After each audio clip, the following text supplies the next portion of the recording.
Facing difficulties is all part of life. It can often feel like we face endless challenges instead of happy endings. When we overcome one challenge, another one rears its ugly head. Some people I know grew stronger through these challenges. Some became weaker and couldn't see hope anymore.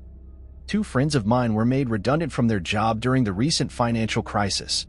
While one felt humiliated, lost confidence, and therefore had difficulty finding a new job, the other analyzed the situation, spent time identifying his strengths, saw it as an opportunity for growth, and found himself a senior manager role in a new company. It's not how many challenges we've been through that differentiate us. It's how we see these challenges that matter. It's not just optimism.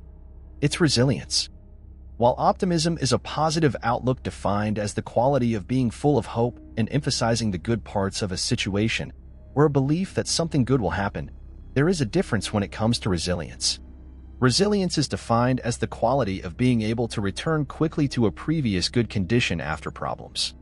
In other words, it's about moving on from a difficult situation without just emphasizing the positive parts and blindly believing that something good will happen. Instead, it's about seeing both sides, good and bad, being aware of the potential issues of the situation and taking action accordingly while keeping hope alive at the basis of it all. Resilient people never think they really fail.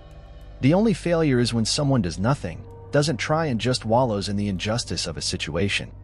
Failing 90 times, to a resilient person, means learning 90 lessons, and it's these so-called failures that contribute to ultimate success. Having the mindset that a so-called failure is a setback rather than a time for growth and redirection can be enough for us to give up. We've all experienced these and may well have given up on a dream or positive path as a result.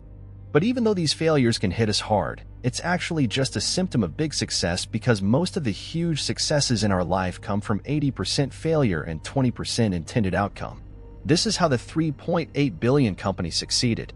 Slack is a perfect example of resilient success. The $3.8 billion company failed massively before they succeeded. The CEO began spending 3 years building a revolutionary video game, raising $17 million and recruiting over 40 staff without knowing if this would be a success. With staff moving across the country to get involved with the project, it was a gamble that initially didn't pay off. With fierce competition, the company lost money and the team was laid off, leaving a few to pick up the pieces. But instead of giving up at this massive hurdle and what many people would describe as a failed attempt, the CEO and remaining employees focused on their strengths to develop the chat system used by millions of people around the world, and the rest is successful history. Resilient people ride on their internal qualities, not external triggers. It's so easy to get affected by what's going on around us and lose sight of the big picture. Resilient people know this very well. That's why they work on their inner qualities, which will save them when they get into difficulties. The success of Slack was built on the mindset that the external factors weren't going to get in the way when the choice to keep going with the skills they were already good at would lead them to a better opportunity. So how can we make this important shift of focus to gain resilience? Write down what is most important to you at critical moments. Your why in any given moment or long-term goal is important to create resilience, and writing this down is what's called value-based affirmation. Many studies have backed up the idea that intervening at crucial moments to write down what is most important to you increases long-term positivity. In suburban middle schools, minority students were found to perform worse than other students and were asked to reflect and write what was most important to them at the beginning of the school year and before exams.